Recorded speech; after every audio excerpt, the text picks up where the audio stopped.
The fire started in the basement. Back in this room, it was a dehumidifier that was plugged into the wall. And just to take a look at how bad the smoke was in this fire, these walls aren't black, they're actually covered in soot. So nothing is really salvageable in our home. Kayla Shue is in desperate need for clothes, shoes, and everything else for her 3 young children. She has 2 young boys, ages 6 and 2, as well as an infant. To recoup some of what they've lost, they've started a GoFundMe page. Anything really helps, even if it's just a prayer, anything. Thursday night, the family escaped their burning home with just the clothes on their backs.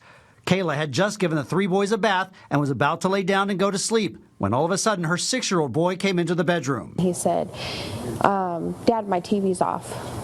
We thought it was a pop breaker. So my husband gets out of bed. He goes downstairs to pop the breaker back. And he noticed the fire in the back bedroom in our house.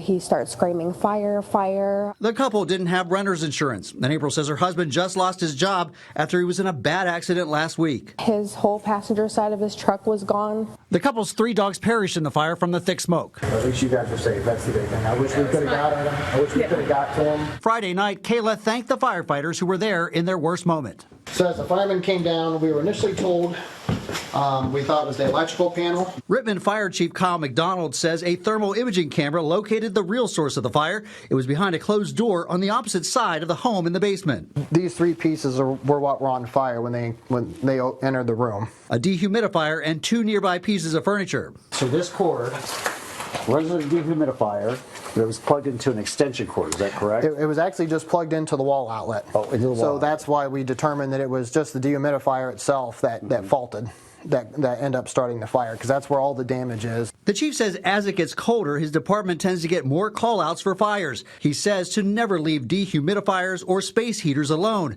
and never use a power strip or extension cord for portable appliances.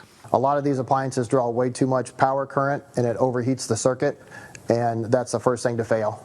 They will start to melt. And the chief says to make sure you check the battery in your smoke detector. Change them twice a year. There was only 1 working smoke detector in this fire. It was on the first floor, and it didn't alert till they were actually evacuating the house. And finally, close before you doze. That's because every 60 seconds, a fire doubles in size. Keeping this door closed when you go to bed allows you more time to get out and prevents that fire from spreading. In Rittman, Jeff Coolidge, News 5.